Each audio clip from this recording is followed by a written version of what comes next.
joy, spontaneity. These are all wrapped up in the four-letter word that describes our daughters, GIRL.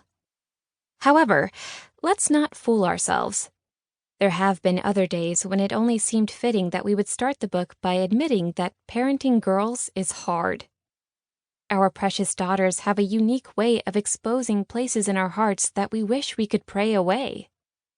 There are moments when the giggles quickly give way to tears, the hugs turn into crossed arms, the discussions become a battle of wills, and we are left with feelings of anger, fear, frustration, and exhaustion, wondering what happened to our little girls and how it all happened so fast.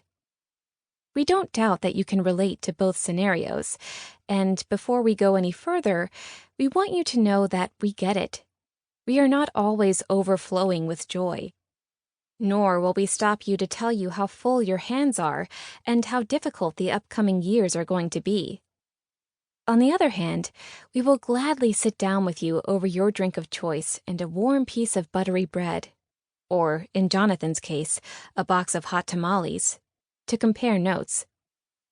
We will hug you when she won't, and we will giggle with you over her most recent discoveries in her imaginary world. Just like you, we see and appreciate the beauty and the challenges in both the tears and the laughter. So, how should we start our time together? Let's start with this. Parenting God's girls is a journey. We'd like to invite you to join us on ours. We started this parenting journey as 24-year-olds, married almost a year. By the time we were 29, we found ourselves fumbling along with a brilliant 5-year-old, potty training a 2.5-year-old, and barely surviving life with 2 brand-new infant twins who refused to sleep. And they were all girls. We found ourselves surrounded by 4 daughters and wondering, how did we get here?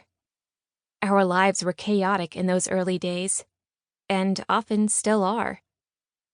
There is no denying that raising daughters is a big job that requires all hands on deck. But our responsibility as parents is much greater than serving chicken nuggets, finding shin guards, and counting heads as they enter and exit our minivans. Our hands are full with much more than those temporal responsibilities, because we have the gift, honor, and pleasure of being the heart, hands, and feet of Jesus to those around us. Starting with our own girls. Raising Christ-loving, world-changing daughters of God is what we are striving to do.